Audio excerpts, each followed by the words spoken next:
Today we're going to cover protective clothing. We are using a video from the University of Guelph out of Canada. They have some very good beekeeping videos that covers all aspects of beekeeping. Our first subject today is going to be protective clothing and how to use it. And I will add some commentary, some things I've learned over the years. I've been keeping bees for 60 years now. I'm 74 years old. We had to have honeybees for our apple orchard in Berlin, and I became the beekeeper at about the age of 14 years old for the family orchard. We still grow about 550 apple trees of red and golden delicious, of which we've added some additional varieties over the years. So with that, let's go ahead and begin.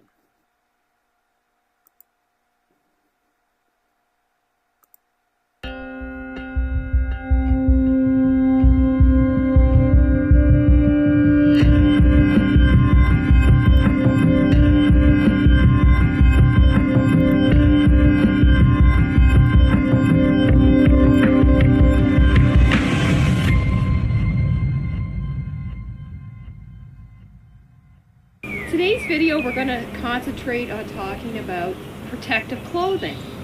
As you can see, I'm in gray coveralls. This covers my whole entire body.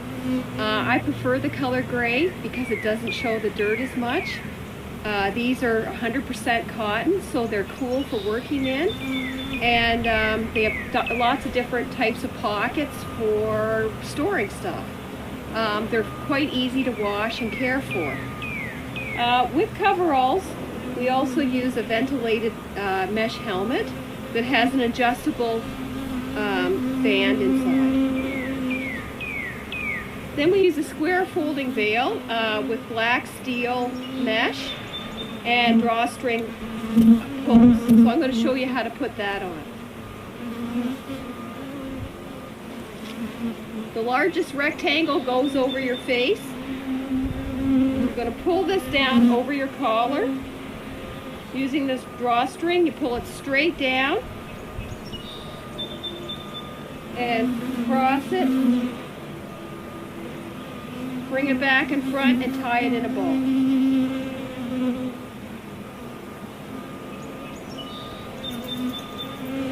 To keep bees from crawling up your legs and up your arms, we use a couple of different methods. You can either use a Velcro strap, you can use tape, which is fast and effective. Now, what I have found to work best when you're going to tie your sleeves and even your ankles is to purchase some wide band rubber bands.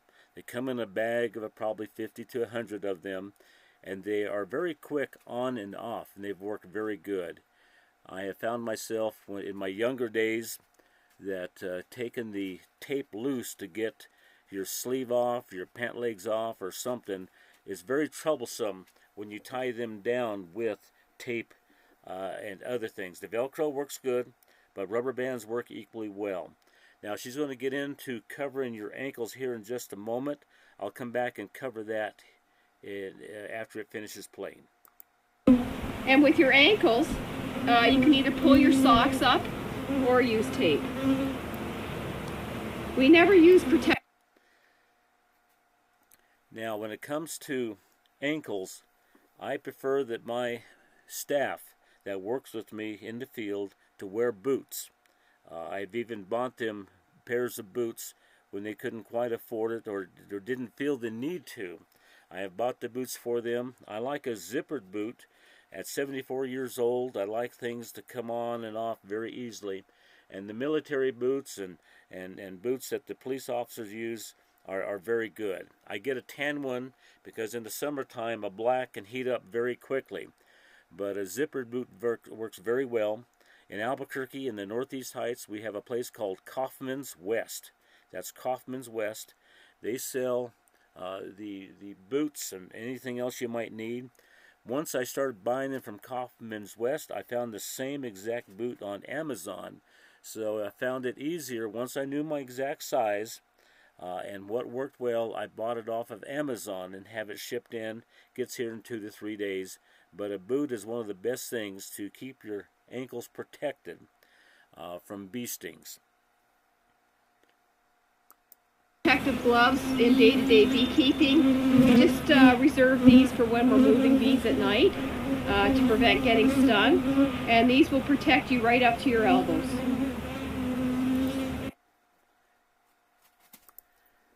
Now you'll see a lot of beekeepers like here at the University of Guelph, they will work bees with their bare hands.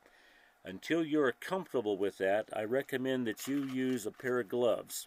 Now I prefer a very thick, I think it's a 9mm vinyl glove that I get from Uline. I utilize that. I do get some stings in my fingers, but I find that I can work the frames very easily. And what I find with beekeeping, as you begin to work the bees more and more, that your fingers and hands are going to get covered with beeswax, with propolis, with honey, and it becomes uncomfortable. And it's hard to stop and wash those there, where I can carry a bucket of water and wash off the gloves, or I just pull them off and put a new pair on. But you do get stung a little bit more often with vinyl gloves, and if you work the bees with barehanded, you will get stung also by that. So until you are comfortable working bees, I do advise getting you a pair of gloves. Gauntlet gloves, like you're seeing right here in the picture, pull up over your forearm, and a lot of times up over your elbow too, and give you a lot of comfort. I'll list some of my favorite that I prefer to get from Man Lake. It's just something I prefer. But what's nice, these uniforms that they're showing you here and the gloves, you can get them in all colors now. You can colorize your protective equipment to fit your what do you say it? What you like to wear, what you like to feel comfortable in. But these beekeepers work their bees without gloves, but I would advise you to wear gloves until you get very comfortable with your honeybees. So now I'm going to just show you two different types of protective clothing. First we have Wendy in a sheriff suit. So it's a one-piece suit with a double zipper, and the veil attaches and detaches, and you're pretty protected in that, pretty much 100% protected in that. The only thing is that it can cause overheating a bit. And then Dave is using an example of an apron arrangement with minimal protection. This keeps your clothes free of wax and propolis, because they'll stain your clothes and you can't get it out.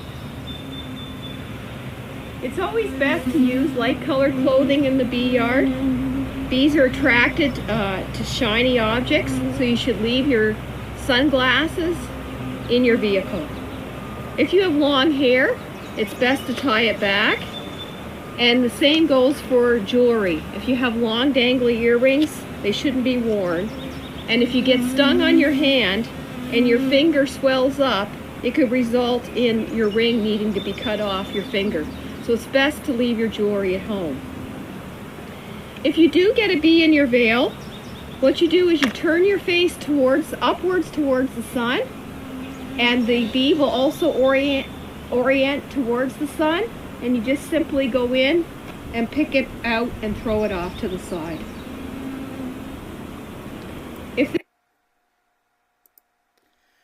With that in mind, in fact, that's a very good example that she showed about when you get a bee in your helmet.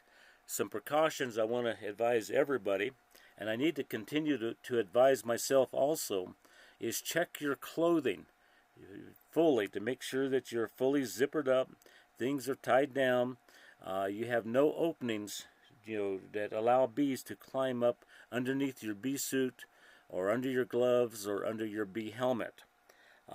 Especially if you take a break, you go get a drink of water, use the restroom or things like that, check all the zippers and attachments to make sure they are fully closed. Sometimes you might take a phone call and you pull the glove off your hand. You be advised that you may get a sting when you pull that glove off your hand. So think about that before you answer phones and other things. Now, talking about when bees are over you.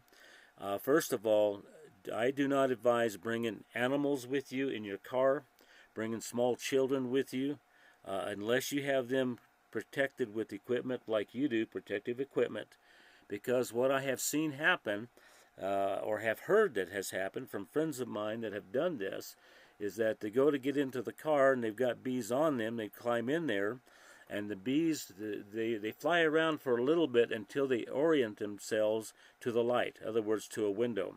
And if a child sees this, or even an animal, they begin to panic, and it's not a very good experience for them. I will get into a vehicle sometimes when I'm working in a yard that has lots of bees in it, or if I'm working with aggressive bees, and I get in there, I may have 20, 30 bees on me. But the best place is to get into a car, start the engine, turn the air conditioner up full blast. The bees will begin immediately going to all the windows. Then when they gather against the window, after a couple seconds, say 10, 15, 20 seconds, roll the window down. Wherever you see the bee in the window, roll it down a couple inches, and those bees will fly right out. Roll it back up. Then the next batch of bees will gather against the window, roll it down, they'll go out, roll it back up. You might have to do this 3 times. Very rarely do you have to go 4 or more, and that car or that vehicle, that truck will be free of any bees that were on you. Now my wife is allergic to honeybees, but she likes to travel along with me, and she likes to see the work that I'm doing. So we have different processes that we do. Number 1 is that she keeps the windows rolled up all the time there. So even if we have to communicate and struggle to hear each other, we leave the window rolled up. We don't take a chance that a bee might fly into that window and cause her to panic, or even to get stung, or a little puppy that we carry with us to get stung also. So what she will do, she will pull up along beside a beehive that I am working, and as I find something interesting that she might like a queen on a frame, I will take the frame over to her and show it to her through the window. She, with her camera, a lot of times will take pictures or videos or things, and so she can retain the memory for her collection. So we do that quite often. Then, when we are leaving the bee yard and I have bees on me, I put the tailgate down, I get on the back of the truck, and I tap the truck and tell her to go. She drives down the road a distance until I know that all the bees are off of me. I tap the side of the truck again. She stops. I get off. I take my bee outfit off, roll it up, put it behind the seat, and we drive off. So keep those things in mind as you are working bees. So we're going to continue here. We'll talk about equipment. In fact, we're almost at the tail end. Let me mention there are very many good suppliers out there. Some of the ones I like is Manlake, Dedant. I really like Purco. We do a lot of business with Purco when it comes to buying anything beekeeping related. They manufacture frames, and they put those together with, and what I like, by the way, if you buy frames, get a triple wax frame. We'll talk about this more when we get into the equipment itself. But Purco, Manlake, Dedant, those are good ones. Better Bee, and there's others along the way. Look for those that offer free shipping. Sometimes when you buy $100 or $150 or more, they give you free shipping, and that can make a big difference. Compare things. If you buy off of Amazon, watch that you're not getting a knockoff that is very cheaply made. You want something that's good, a good quality that will last almost a lifetime. So with that, we'll finish up the video here. If this doesn't work, don't panic. Walk away from the active bee area. Don't flail your arms. And just simply remove your veil. And then you can pick the bee out.